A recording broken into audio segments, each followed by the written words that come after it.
Hello, my friend, and welcome to Pro Wrestling Daily. My name is Aaron Machbitz. I thought Backlash 2025 was fantastic. From start to finish, I thought it was a fantastic PLE, and here are my reactions, but mostly here's, my highlights from the night. First of all, what was the match of the night at Backlash 2025?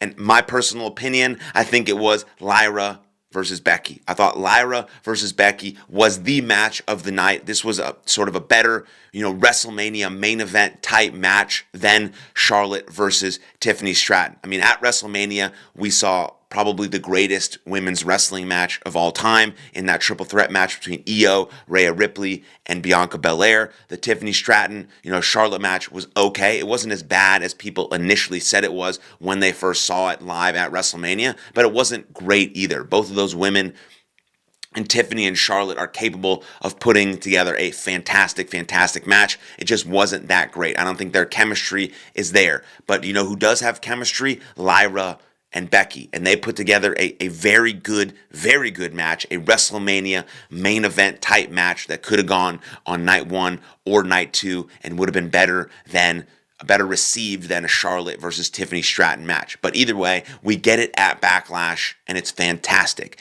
I'm really, really happy that Lyra retained, which I did not predict going into the PLE. I thought Becky was going to win, and that was going to be the end of the feud, and she was going to move on to something else. I'm absolutely fired up that Lyra wins this match. That means the feud continues. That means it gets even more intense. That means we could have more matches and different types of matches, and it could lead to some sort of, gimmick or stipulation match. This was just a classic, really good, back and forth professional wrestling match. We see Becky use some of these heel tactics, like undoing the turnbuckle and things of that nature to try and get the distraction and the win. She doesn't get the win. Lyra gets the win, then gets attacked from behind, and Becky then proves that she is just upset and frustrated that she didn't get the job done because she spoke so highly of herself leading up to this match, and Lyra handled herself, very well in the promos on Raw leading up to this match, then produced a fantastic match with Becky, and kudos to both of those women. I thought that was the match of the night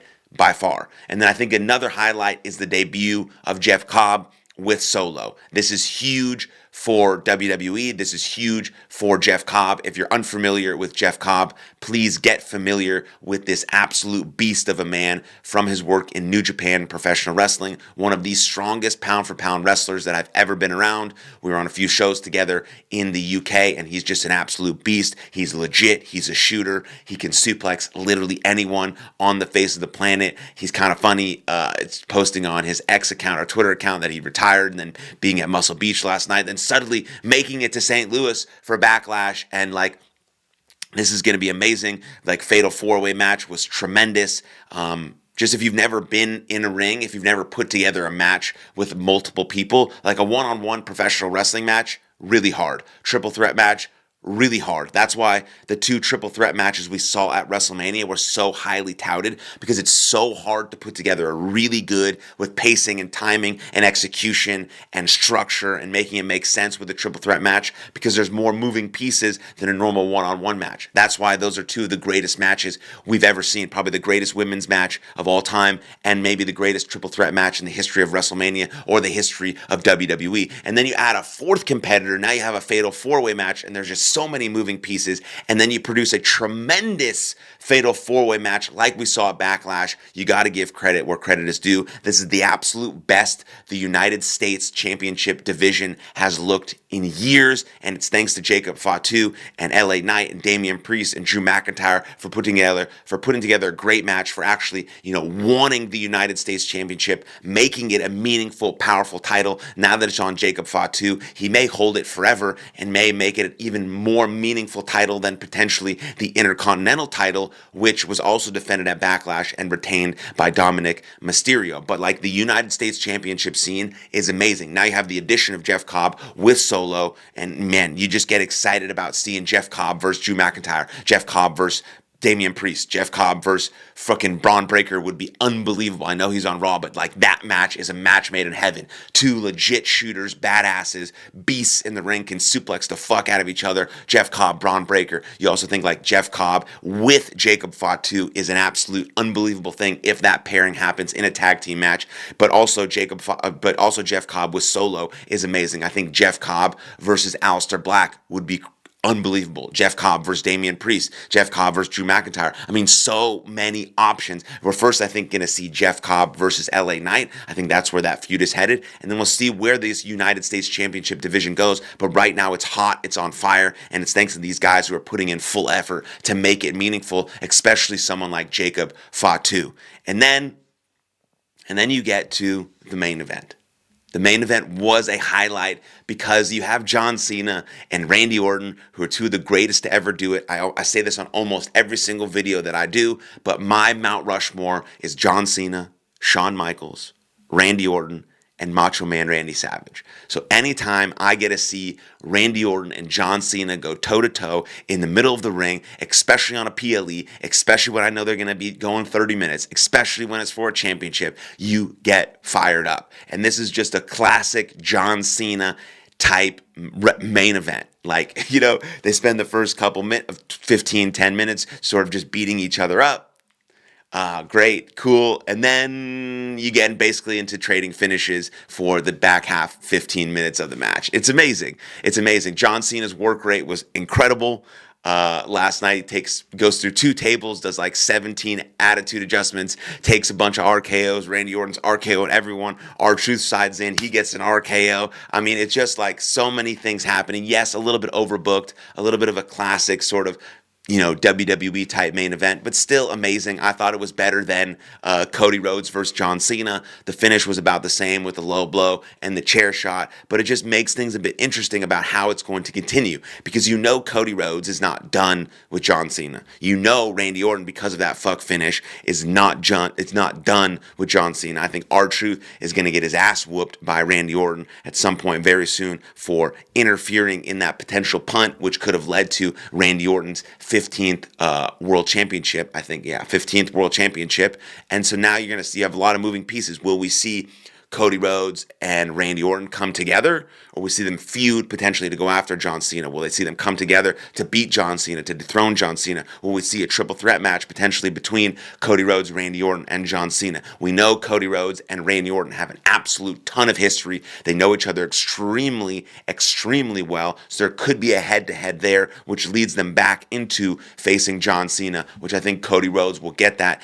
Cody Rhodes might be the guy that dethrones John Cena before John Cena leaves. We know that CM Punk at some point is going to wrestle John Cena. I think Drew McIntyre might be done with the United States Championship scene, and he'll move back into the Undisputed Championship scene. So we could have this mashup of Randy Orton, of Cody Rhodes, of Drew McIntyre, all vying for John Cena, all trying to get their hands on John Cena. Or will Drew McIntyre join John Cena's side, and when we see a potential, tag team match, John Cena, Drew McIntyre versus Cody Rhodes and Randy Orton? But who's going to be the next one-on-one challenger for John Cena if both Randy Orton and Cody Rhodes are equally as pissed off about how their match ended with John, and they're both heading for him? So there's so much going on here with John Cena and his championship reign and his farewell tour. So I'm very, very excited to see that. And I just loved watching this, a classic WWE main event type match with table bumps and ref bumps, and everyone's bumping, everyone's getting beat up.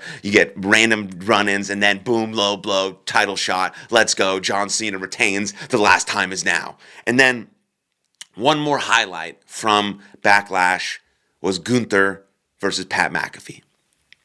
Now, as a professional wrestler, Pat McAfee did not have to do as much as he did. He got his absolute ass whooped by Gunther. Chops and boots and clotheslines and sleepers, and like he took so much damage that was his personal opinion to say, I want to make this match look as good as humanly possible. And this was the longest squash match of all time. Squash matches usually last about 30 seconds to a minute. This lasted about 15, 20 minutes where Gunther just beat the shit out of him. But what it goes to show that Gunther is so good as a professional wrestler that he can make this match extend out. He can make Pat McAfee still look strong and good and like a fighter and like he's going to keep getting back up, but then he beats him down. Then he beats him down. Then he beats him down. And then we get the introduction of Michael Cole, who's trying to stand up for his friend, and Pat McAfee is trying to stand up for his friend and his people and everyone that he loves and all his friends that ran in, and he just keeps fighting and keeps fighting and keeps fighting, and Gunther keeps, you never know, boom, Gunther shuts him back down. Boom, Gunther shuts him back down. And it was just a fantastically put together match, similar to how Gunther wrestled Tozawa and Otis a couple weeks heading into WrestleMania 41, and it made it look believable. It made it look like those guys were going to win, but then Gunther shuts him down with a chop, with a big boot, with a powerbomb, with a sleeper, all of these things that he does over and over and over again just to beat you down. I thought this was really well done, but the best part of this match was that there was no Goldberg. We still haven't seen the comeback or the return of Goldberg. The big rumor is that Goldberg's very last match is going to be against Gunther. I couldn't think of a worse thing to happen, but it might happen, so it is what it is. But I thought maybe Goldberg was going to come out and save Pat McAfee from getting his ass handed to him, but he didn't, so we'll see where that gets introduced. And now that Gunther sort of crashed out, they've reintroduced Gunther as sort of this absolute beast of a man who's literally going to beat up anyone, no matter who it is and when it is. So I wonder where Gunther is going to go forward with this. Is he going to, jump back into the World Heavyweight Championship scene? Is he going to get a rematch against Jey Uso? What's going to happen there? So cool. And just, I loved that match. I really loved everything about Backlash. I thought it was a fantastic PLE from start to finish, some of the best stuff that WWE has produced in 2025. So if you haven't seen it yet, go watch it. If you haven't seen it, I just gave you all the spoilers, so I'm not sure why you'd watch this first. But but it is what it is. You float whatever floats your fancy, whatever order you want to watch things in. I'm just glad you're here on this channel watching this video with me. So with that said, please comment down below your thoughts, your predictions, agree, disagree, what you think might happen, all of that good stuff. I'd love to absolutely hear from you. We're building a great community here at Pro Wrestling Daily. So like this video, subscribe to the channel, and I appreciate you tuning in, and I'll see you guys next time. Lots of love. Cheers.